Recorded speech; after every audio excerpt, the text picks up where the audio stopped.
नमस्कार बच्चों।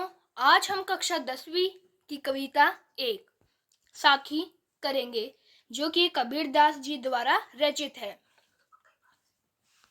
पहला। ऐसी वाणी बोलिए मन का आपा खोए, अपना तन शीतल करे आपहु औरन का सुख होए।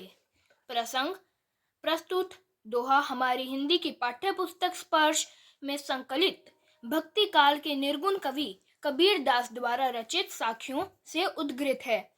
कबीर संत थे और संत अपनी वाणी से ही पहचाने जाते हैं।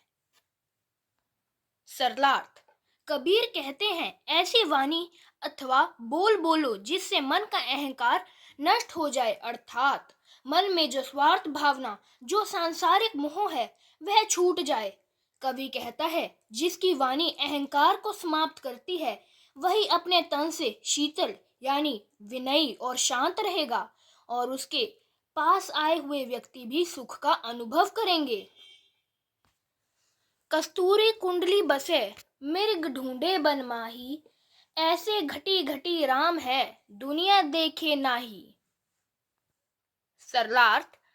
कबीर कस्तूरी मृग को प्रतीक बनाकर इस दोहे में बता रहे हैं कि मृग वन में इधर उधर कस्तूरी को खोजते हुए इसलिए भटकता है क्योंकि उसे पता ही नहीं है कि यह गंध उसकी नाभि में ही रह जाती है। भक्ति की व्याख्या के लिए इस प्रतीक का प्रयोग करते हुए कबीर बता रहे हैं कि इसी प्रकार राम तो घट घट में बसते हैं, वह स्वयं हर मनुष्य में रहते हैं, परंतु माया में डूबा वही मनुष्य कस्तूरी मृग की भांति उन्हें बाहर खोजता भटकता रहता है, पर राम उसे नहीं दिखते। तीसरा। जब मैं था तब हरि नहीं, अब हरि है मैं नाही, सब अंधियारा मिटी गया जब दीपक देखा माही। सरलार्थ। कबीर जी कहते हैं कि जब मैं था अर्थात माया थी, तब सब और अंधियारा था और सबसे हरि मुझे दीपक की तरह दिखने लगे हैं, अर्थात हरि की भक्ति मिल गई है। मेरे सामने से यह अज्ञानता का अंधकार पूरी तरह से मिट गया है। चौथा। सुखिया सब संसार है, खाए और सोवे, दुखिया दास कबीर है जागे और रोवे। सरलार्थ। कबीर उन्हीं लोगों पर व्यंग्य कर रहे हैं जो केवल खाते और सोते हैं। सारा संसार सुखी है क्योंकि लोग विलासिता का जीवन जी रहे हैं, लेकिन कबीर तो राम का दास है, इसलिए इस संसार में माया मोह में फंसे लोगों को देखकर दुखी है और जागता रहता है, और जब वह जागता है तो इस दुनिया में फंसे लोगों की विडंबना देखकर रोता और दुखी होता है। विरह भुवंगम तन बसे, मंत्र न लागे कोई, राम वियोगी ना जीवे, जीवे तो बोरा होई। सरलार्थ। कबीर कह रहे हैं कि ऐसे विरही होते ही नहीं, वे केवल अपने तन के भाव से ही काम, क्रोध, मद, लोभ और मोह में पड़े रहते हैं। कबीर कहते हैं कि असली वियोग तो राम का है। राम का वियोगी इस संसार में रहता या जीता ही नहीं। जब वह जीता है तो राम के लिए ही बावला मतंग बना रहता है। निंदक नेड़ा राखिए, आंगने कुंटी बंधाई, बिन साबन पानी बिना, निर्मल करे सुभाई।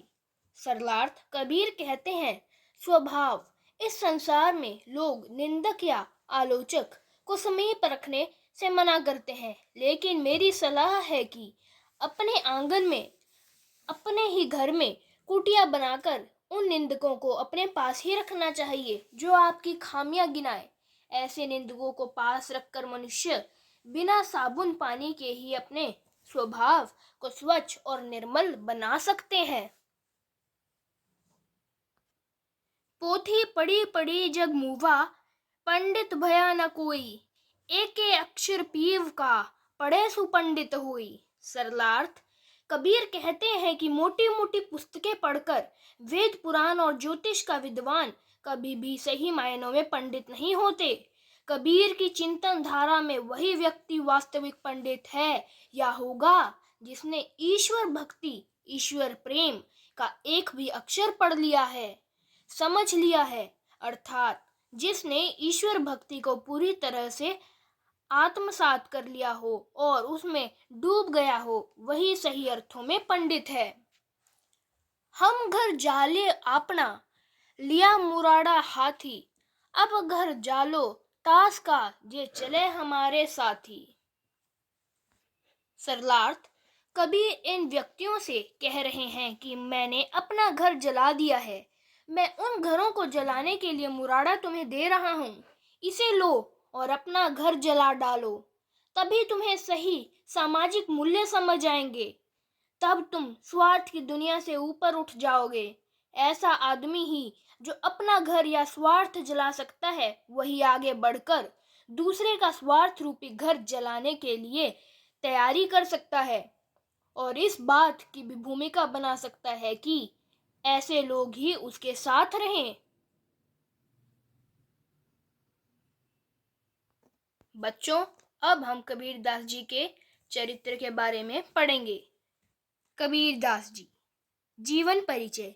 भक्ति काल की निर्गुण ज्ञान मार्गी काव्य धारा के प्रमुख कवि कबीरदास का जन्म 1398 ईस्वी में बनारस में हुआ था।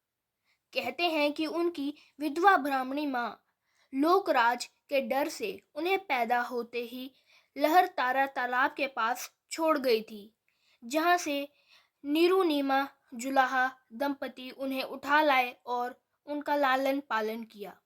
बड़े होकर उन्हें जुलाहा व्यवसाय ही अपनाया। अनपढ़ होने के बावजूद कबीर ने साधु संगत और अनुभवों से जीवन और संसार का सच्चा ज्ञान प्राप्त किया। स्वामी रामानंद के शिष्य कबीर का आविर्भाव ऐसे समय में हुआ जब भारत में राजनीतिक, धार्मिक और सामाजिक क्रांतियों अपने चरम पर थी। कबीर वस्तुतः संत थे। वे अपनी बातों को खरे खरे और प्रभावी ढंग से कहते थे। कबीर धर्म की कट्टरताओं और संकीर्णताओं के विरोधी थे और व्यवहारिक ज्ञान को किताबी बातों से बेहतर मानते थे। 1518 ईस्वी में बस्ती के पास मगहर में उनकी मृत्यु हुई। रचनाएं। कबीरदास की सभी रचनाएं कबीर ग्रंथावली से संग्रहित हैं। उनका मुख्य ग्रंथ बीजक है। इसमें साखी शब्द और रामायणी संकलित है। सिखों के धर्म ग्रंथ गुरु ग्रंथ साहब में भी उनकी कुछ रचनाएं संकलित है। साहित्यिक विशेषताएं।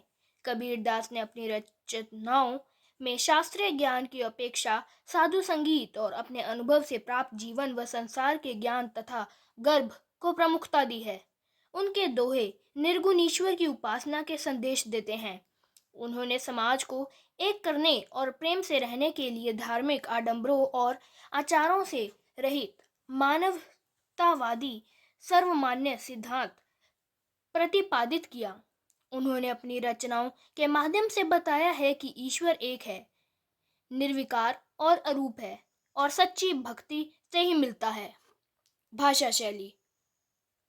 हजारी प्रसिद्ध द्विवेदी ने कबीर की को वाणी का डिक्टेटर कहा है, तो प्रोफेसर रामचंद्र शुक्ल ने उनकी भाषा को सधुकड़ी बताया है। कबीर की रचनाओं में आम बोलचाल की भाषा के साथ संस्कृत के तत्सम तद्भव शब्दों सहित अनेक भाषाओं का समन्वय है। उनकी साखियों में राजस्थानी पंजाबी का मिश्रित रूप तो रमेनी और शब्द में ब्रज तथा भोजपुरी का मिला जुला प्रयोग है। कुछ विद्वान उनकी भाषा को खिचड़ी भाषा भी कहते हैं। हालांकि कबीर सूक्ष्म से सूक्ष्म भावों को भी बड़ी सहजता से अभिव्यक्त करते हैं। धन्यवाद।